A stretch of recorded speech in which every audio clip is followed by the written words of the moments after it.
chose à faire. Donc là, bon, on va s'occuper de l'amorce. On est en pêche rivière. Je vais utiliser une amorce à base de biscuit en 50-50, pas presque 50-50 parce que j'en ai un peu moins en seau naturel. Donc la partie sucrée et la partie black avec du chèvre vie dedans, donc ça va être parfait. Donc c'est des farines vraiment de biscuits, il n'y a pas de farine animale dedans, c'est ça la particularité de ces farines. Donc très très intéressant pour la pêche à l'anglaise, la pêche au cou, et même pour pêcher au feeder à la cage. Voilà, aujourd'hui on va faire une pêche au cou. Donc on va préparer l'amorce, on va laisser gonfler, et pendant ce temps-là je vais préparer mes kits.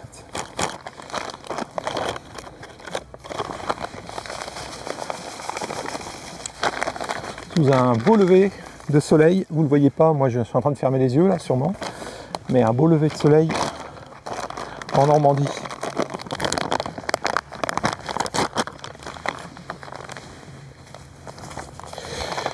Donc là je fais du 50-50, je vais bien les mélanger ensemble. Voilà.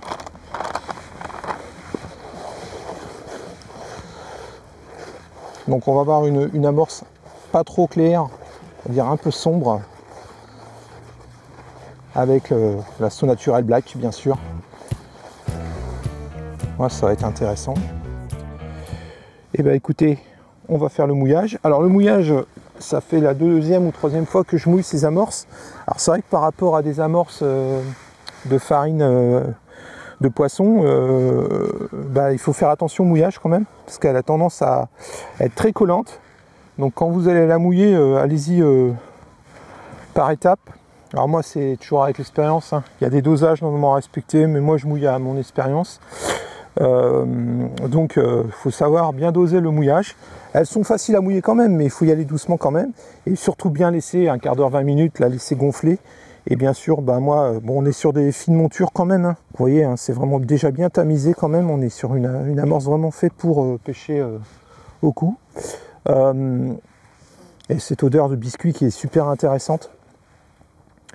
Donc c'est parti, on va mouiller un peu. D'habitude j'ai un récipient, bien sûr là j'en ai pas pris.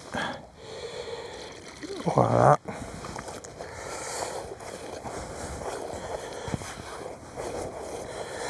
Et on finira bien sûr dans un quart d'heure par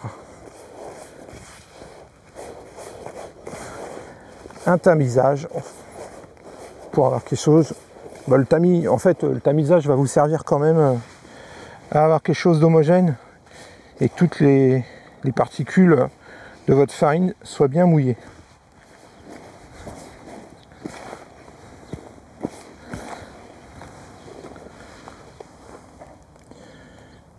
Hop.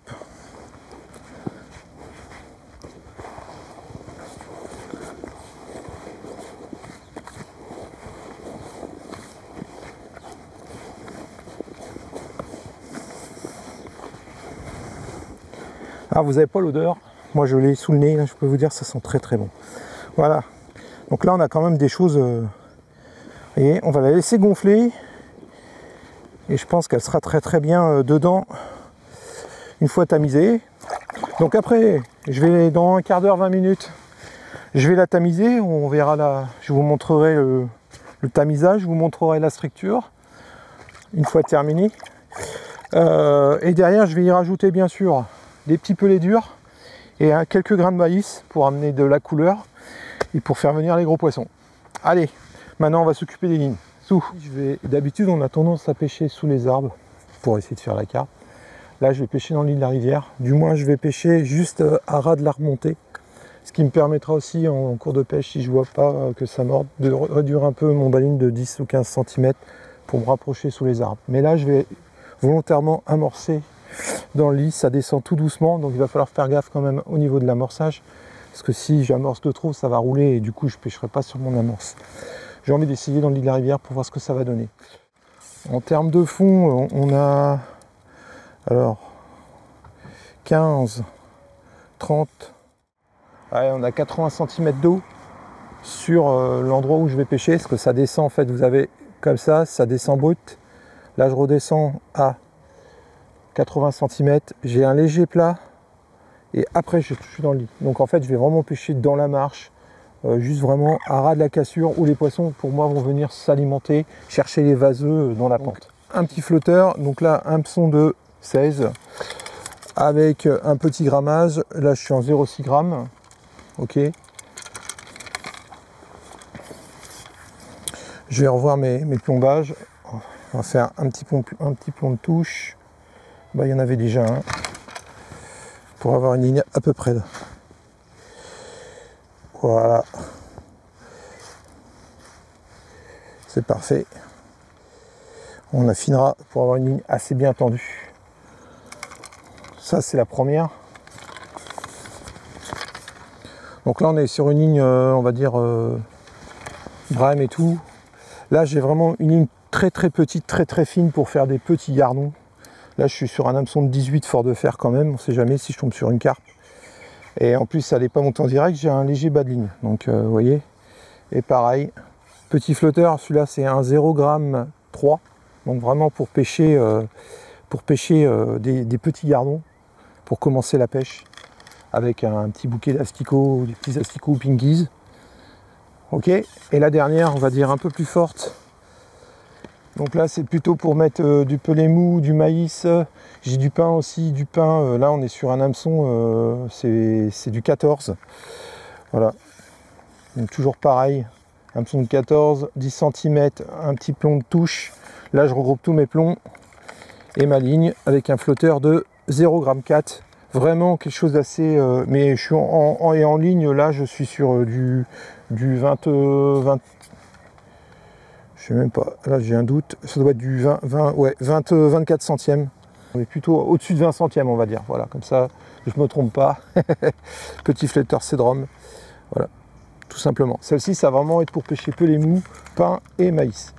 Voilà les amis, vous avez vu, donc les 3 lignes sont montées et montées avec le même fond, et je vais m'adapter en fonction de la pêche aujourd'hui, comment ça va se passer. Là maintenant, on va s'occuper du tamisage, de l'amorce qui doit être prête, qui m'attend, et puis on va penser à commencer à amorcer et à pêcher. Allez, à tout à l'heure. Alors, comme je vous avais dit, on va passer au tamisage.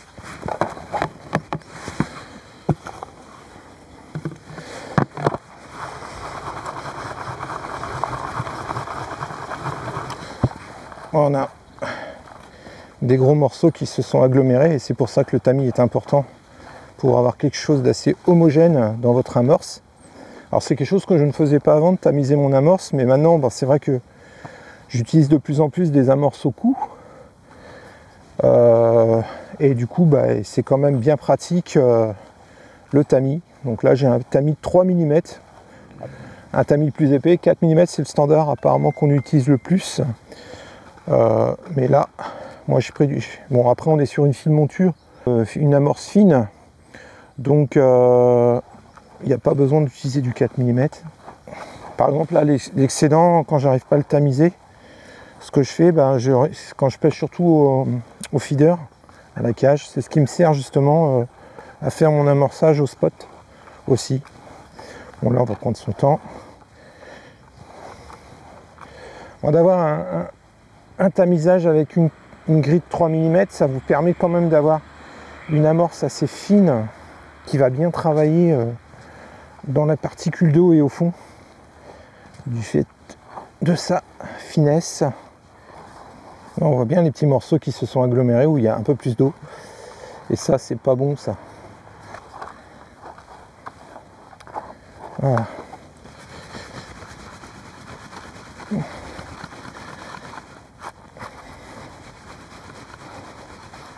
Voilà. Hop, ça on va le mettre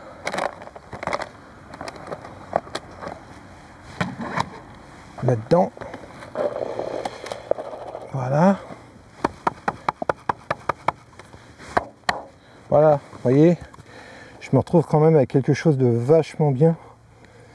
Hop. Alors, la dernière étape. On a dit qu'on allait... C'est pour ça que je tamise d'abord. Et ensuite, je viens y rajouter un peu de nourriture. Des grosses particules, là c'est du maïs par exemple, du maïs doux. Alors, Pas besoin d'en mettre non plus énormément. Voilà. Ensuite, j'y rajoute pour les carpes et les petits poissons des petits pellets de 2 mm durs. Voilà. Et quelque chose que vous avez entendu parler si vous suivez la chaîne. Et je sais qu'il y a un pêcheur qui m'avait posé la question. Ce que je vais y faire, donc là on est quand même sur une amorce pas trop, on va dire sombre, même si elle est, on va dire sombre clair. Je vais y rajouter dedans mon amorce au pain. Voilà, pas besoin, je viens saupoudrer. Toc. Et justement, ce au pain de mie, hein, si vous ne l'avez pas vu, bah, je vous invite à regarder ma recette 2.0, hein, où là j'ai de la couleur et des épices. Et ça va me permettre de rajouter un petit peu de couleur jaune dans une amorce sombre. C'est ça aussi qui est intéressant. Et là, du coup, on voit bien les petits grains jaunes de pain de mie qui donnent un peu de couleur et qui font ressortir un petit peu l'amorce dans le fond. Voilà, l'amorce est prête. Il n'y a plus qu'à maintenant à espérer que les poissons vont répondre présents. C'est parti les amis pour une pêche en rivière. Carpe, brème, gardon, all fish aujourd'hui. C'est parti.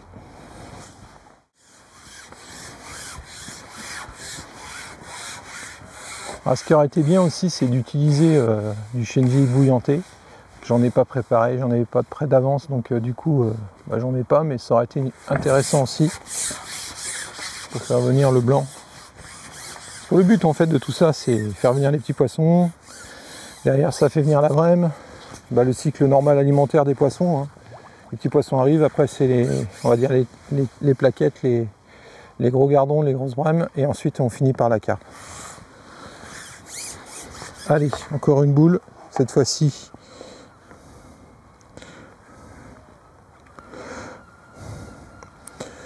Je la serre pas trop quand même. Voilà, c'est l'amorce qu'on a préparée, que vous avez vu. Et puis on va... Là je pense que je l'ai volontairement pas trop écrasé, donc c'est-à-dire qu'elle va éclater en descendant pour faire venir les poissons. Allez, commencer comme ça. On va voir ce que ça donne. Donc on va commencer avec une ligne très très fine. La première avec l'hameçon de 18 fort de fer. J'ai quelques asticots, je vais monter quelques asticots dessus. Je vais mettre 2 asticots pour commencer.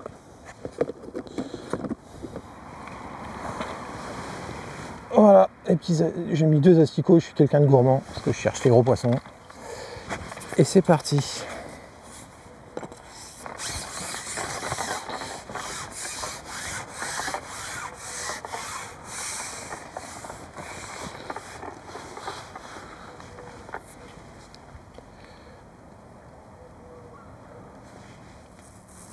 Peut-être que je replombe un petit peu mon flotteur, c'est possible. Descendre vraiment, ce qui serait bien, c'est d'avoir un demi-centimètre d'antenne, que ça soit bien réglé. Là, il est posé. Ah non, il est bien. Et là, je crois que j'ai un poisson. J'avais quelque chose. Ça, je pense que c'est les gardons qui sont déjà sur l'amorce.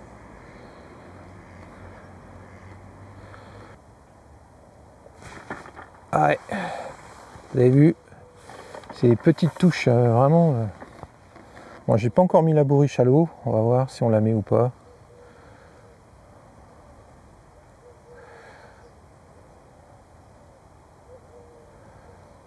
Le poisson répond rapidement quand même.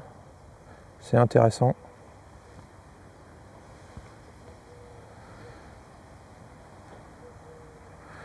Après, je suis sur une canne vachement rigide pour la carpe. Donc c'est vrai que sur des petits poissons, c'est pas évident. Hein. C'est pas une canne qui est faite pour ça. Mais bon, comme vous le savez, c'est pas forcément les petits gardons que je cherche. C'est surtout les gros poissons. Mais bon, c'est l'avantage de la pêche en rivière. C'est toujours la surprise. On ne sait pas sur quoi on va tomber. C'est la particularité de la pêche en rivière. C'est sympa à pratiquer aussi. Ça change un peu de l'étang. Et puis des pêches que je pratique le plus souvent, qui est le feeder et la canne au cou pour la carpe.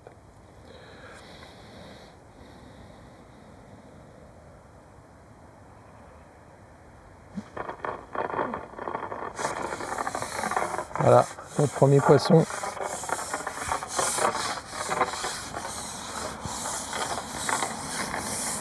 Alors, jolie petite plaque. Un petit gardon. Joli petit gardon, ouais.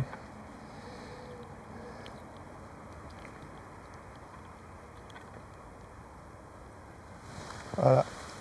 Vous voyez, je vais pas le laisser, pas le mettre dans la bourriche. Hop. De toute façon, là, comme je disais, là les gardons arrivent. Ensuite, normalement, on devrait avoir les plaquettes et les brèmes. Pour l'instant, on va s'occuper des gardons.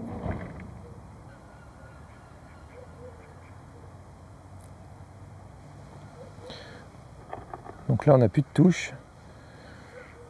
C'est surprenant. Peut-être que déjà les carpes sont là. Bon, là, on est le matin. On est parti pour une pêche de 4 heures. Il est 8h25. Donc, à midi et demi, on remballe. Comme ça, on profite cet après-midi un petit peu de la famille. C'est pas plus mal. Bon, vous entendez du bruit, hein, c'est normal, on est en plein centre-ville. Donc c'est marrant, hein, vous avez vu, on a eu des touches, et là, plus rien du tout. Ah, il suffisait que je dise qu'il n'y a plus de touches. Voilà. Donc là, on est sur les gardons.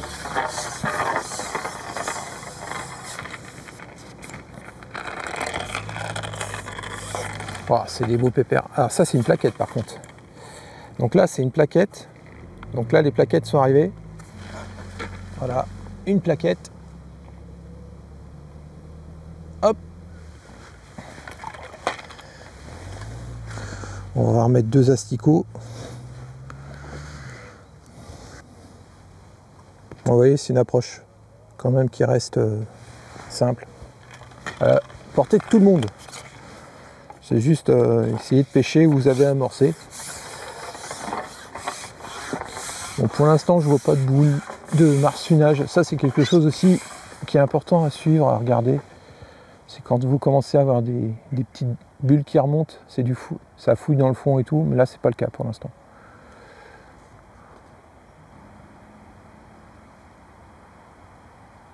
Encore une petite tape. Enfin, je traîne légèrement, hein. Je dois traîner un petit peu de 1 ou 2 cm dans le. Donc, c'est que vraiment le poisson est au fond, il s'alimente. Je ne les prends pas dans la descente. Puis, de toute façon, vu comment ma ligne elle est faite, elle est rigide, je laisse pas mon appât descendre tout doucement. Je vais directement au fond parce que vraiment l'objectif c'est d'essayer de faire des grosses brèmes et de la carpe. Et c'est quand même des poissons qui ont tendance à manger dans le fond. Bon, après la carpe c'est atypique, hein, ça, vous pouvez en toucher aussi en surface ou entre deux eaux. Mais là j'ai vraiment envie de chercher les poissons qui aillent sur ma nourriture. Voilà.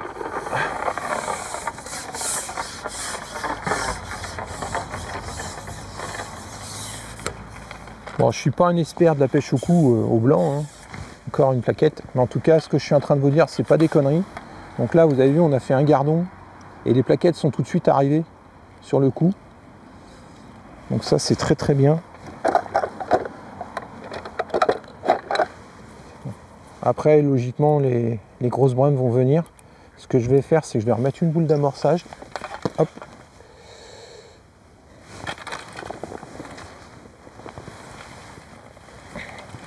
Voilà. Petite plaquette. Hop.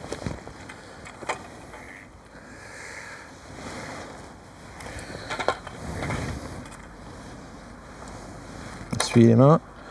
On va remettre une boule. Donc c'est vrai que le brasem et puis l'amorce que j'utilise, c'est une amorce pour pêcher la plaquette et la brane. On va remettre une boule d'amorce.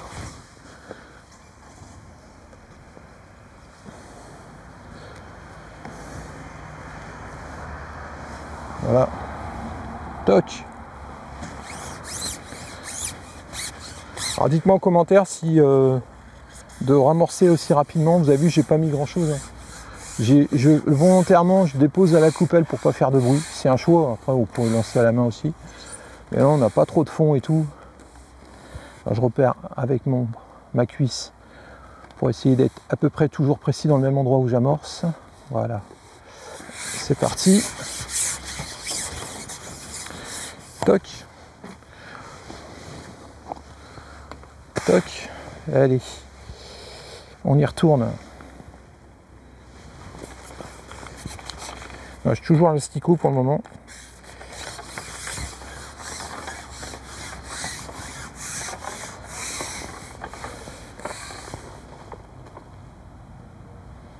Bon, on va dire que la stratégie pour le moment d'avoir pêché dans la marge d'escalier. Je suis pas dans le lit de la rivière bien sûr, mais pêcher vraiment dans la marche, j'estime que les poissons doivent venir manger les vaseux dans cette marche, pardon. Donc c'était la stratégie d'aujourd'hui. Des fois ça marche pas, hein. C'est toujours bien. Puis après, bon, l'avantage c'est qu'il suffit de déplacer un peu la ligne. C'est peut-être ce qui va se passer au cours de la pêche aussi, hein. Les poissons vont sûrement bouger. Allez, on laisse le flotteur se mettre en place.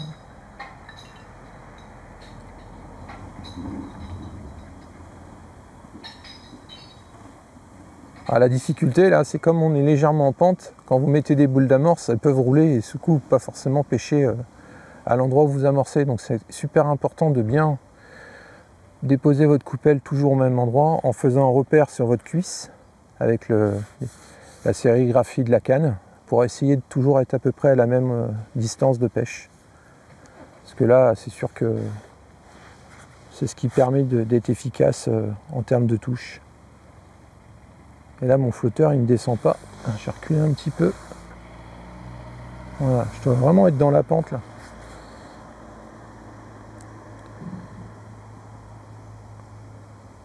Ah, on a des petites bulles qui commencent à remonter. Ça, c'est bon. C'est bon signe, ça.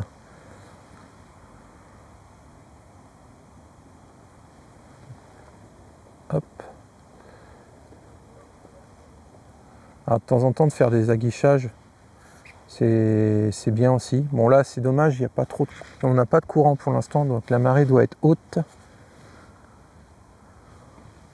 Mais quand la marée va...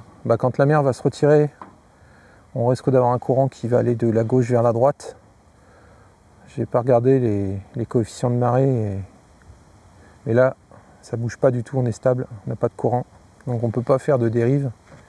C'est intéressant aussi. Hop, une petite tape.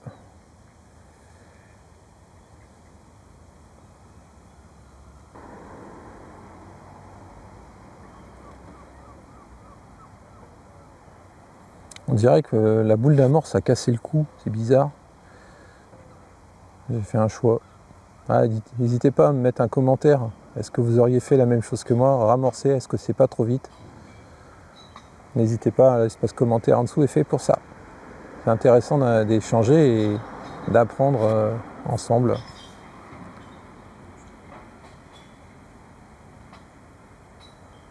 Où j'ai les gros poissons qui sont arrivés et qui sont en train... Mais je vois pas trop de fouilles quand même. J'ai eu quelques bulles de remontée tout à l'heure.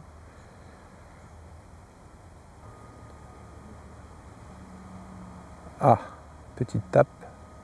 Ah. Ah, je l'ai pas. Ah, pourtant, on va mettre des asticots. J'ai vraiment des petites tapes comme ça. Ce qu'on va faire, c'est que... Ouais, bah vas-y, serre-toi, fais comme chez toi.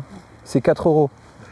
Ouais, il y a Olivier qui est un peu plus loin. On se partage les appâts, heureusement qu'il est venu, parce que sinon, j'aurais pas eu d'asticots. Donc on se partage les appâts, c'est cool. C'est ça les pêcheurs de Gardon. Voilà, les pêcheurs de Gardon. En tout cas, je suis pas capot pour l'instant. J'ai déjà fait 3 plaquettes, un Gardon. Ah, c'est un bon début. Ouais, et puis en plus, j'annonce des trucs et ça se réalise. C'est top. Hein. Mais et du coup, je pêche pas. Tu vois, je pêche vraiment dans la première marche.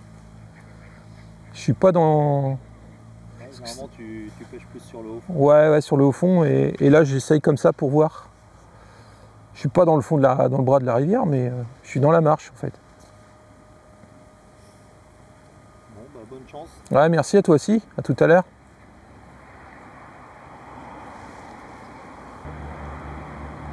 Alors, on va essayer au pain après. Peut-être que mes 2 asticots, ils se voient pas.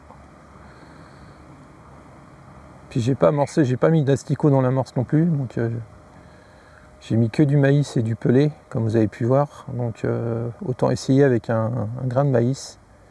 Ce serait peut-être plus intelligent.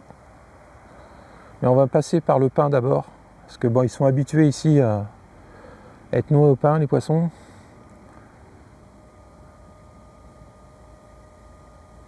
Et là, on a les canards qui attendent. Bon les amis, ça fait 1h30 que je pêche. 1h30, oui, 8h30, non, ça, oui, c'est 1h30. Non, ça fait 2 heures que je pêche, je vais y arriver. Et j'ai été 1h30 sans touche. J'ai essayé dans le chenal. Et là, je suis retourné sur le poste que j'ai amorcé ce matin. Et par miracle, la brème est de retour.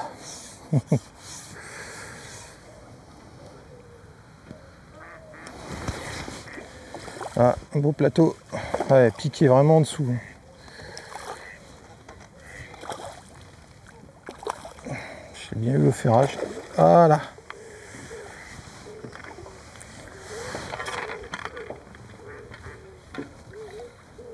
Allez, je vous montre le poisson. Je vous mets pas la bourriche. J'ai pas envie. Voilà. Vous voyez. Allez, mademoiselle.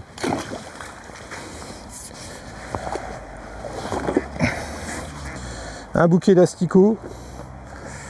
Et c'est parti. Bon, bah on essaye. Hein.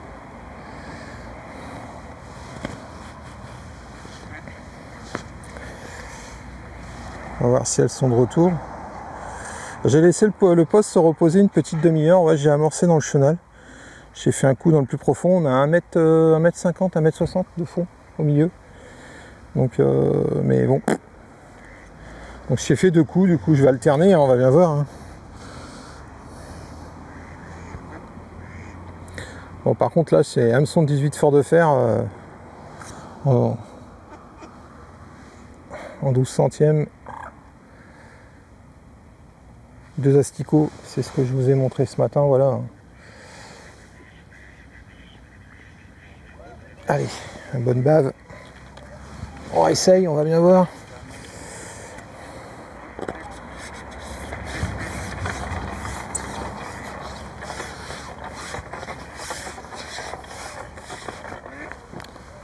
Elles sont peut-être rentrées. Hein. On va croiser les doigts. Ou c'est un accident, ça peut arriver aussi. Bon les amis, comme vous pouvez l'entendre, c'est un monsieur qui a décidé de couper ses sapins. Donc ça me casse la tête. La pêche est compliquée. Et voilà, à point où j'en suis arrivé. Là c'est vraiment les limites pour moi. Faire des poissons comme ça, c'est pas mon trip. Je laisse ça à mon Dédé. Ah, ça fait du bien quand il arrête un peu. Voilà. Le petit gardon. Il viendra grand, j'espère un jour. Oh, j'ai mal au crâne avec sa machine. Oh, on a vraiment pas de chance. Ah, c'est le problème quand on pêche en urbain. Hein. Il y a du bruit.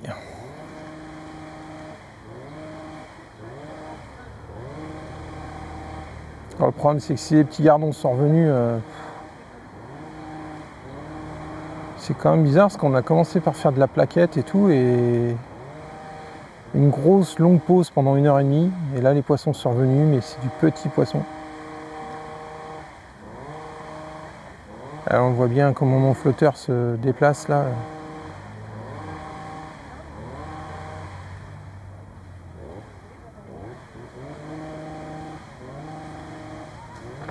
Ah, je l'ai même pas. Faut dire que là, j'ai un hameçon de 18 fort de fer avec 3 asticots. Vous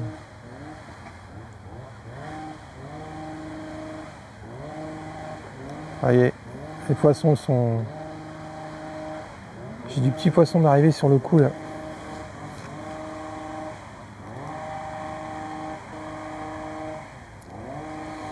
Et là, apparemment, j'ai tout essayé, asticot ça marche pas, pelé mou ça marche pas. Asticot ça marche heureusement, mais pelé mou ça marche pas. Le pain, pas évident non plus. Là, il veut vraiment que des asticots. Maïs doux, en parlons pas. Maïs écrasé, pareil. Ouais, c'est dommage parce que c'était bien parti ce matin. En plus, j'étais en train de vous raconter, j'étais En réalité, je vous montrais un peu ce qui se passait, c'était bien. Et puis plus rien. Mais bon, c'est la pêche, il faut s'adapter. Alors c'est pour faire une grosse brème toutes les heures.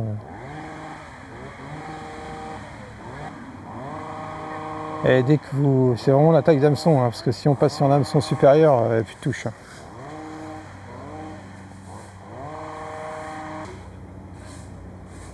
Bon, bah, mon collègue Olivier qui pêche un peu plus loin sur ma droite a fait une belle carpe. J'en profite, je vous la montre. Quelques photos prises. Petite carpe commune bien sympathique de cette rivière. Il y en a bien sûr des plus grosses, mais ça fait plaisir. Il a touché aussi une brème tout à l'heure, un peu dans la même taille que la mienne. Il semblerait, bon lui il a tendu un peu plus longtemps les touches, mais ça y est, il y a le poisson qui semble s'être établi sur son cou. Donc il fait à peu près les mêmes du gardon, de la brème, de la carpe. Il a même fait une anguille. Donc ça a l'air d'aller. Bon après, c'est pas une pêche intensive, on attend un peu les touches quand même. Bon, il me reste, je pense que je vais démonter à midi. Il me reste 1 heure de pêche exactement. On va espérer en faire quelques poissons.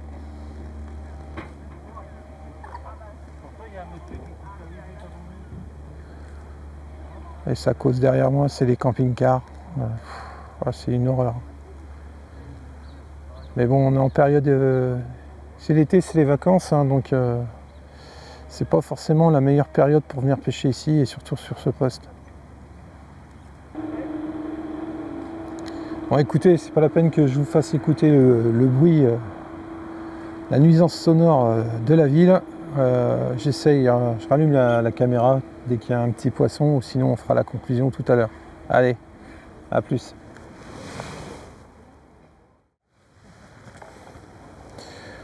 Bon les amis, il est 11h, midi moins le quart. J'avais dit que j'allais remballer à midi, que j'allais arrêter à pêcher à midi, mais je vais peut-être arrêter un peu avant parce que, à part faire des petits gardons comme je vous ai montré tout à l'heure,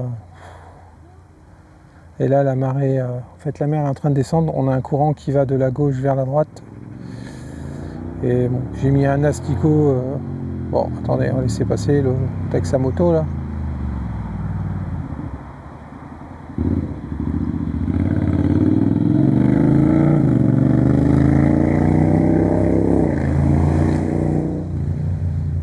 Et j'ai mal au crâne en fait, je supporte plus le bruit là.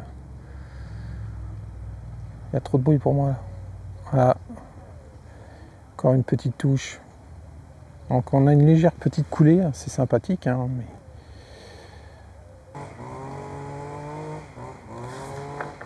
Ah quand même. Eh ben dis donc.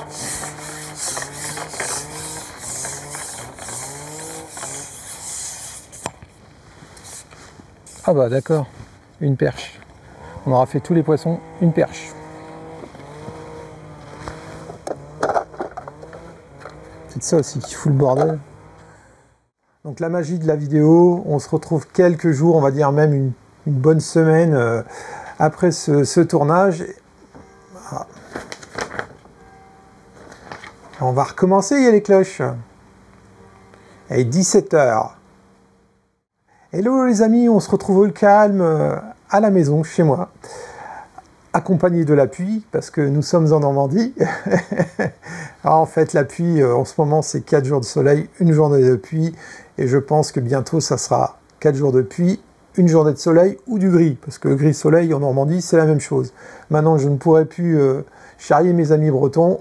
Je vous confirme, on a le même temps que vous en Normandie. Mais bon, il faut de la pluie. Ça remplit les rivières, ça remplit les lacs et les poissons sont contents. Bon, les pêcheurs un peu moins.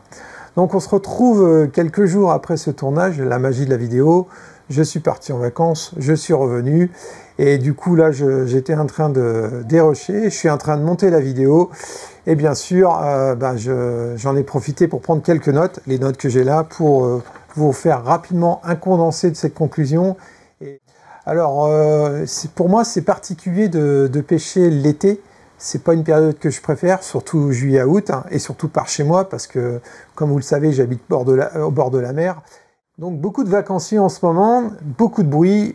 Et comme vous avez pu le constater dans cette vidéo, malheureusement, j'ai aussi le long de cette rivière des maisons et quelqu'un qui avait décidé de couper ses tuyas avec sa machine motorisée, et je vous raconte pas comment ça m'a cassé la tête. Vous comprendrez que j'ai pas pu faire la conclusion là-bas.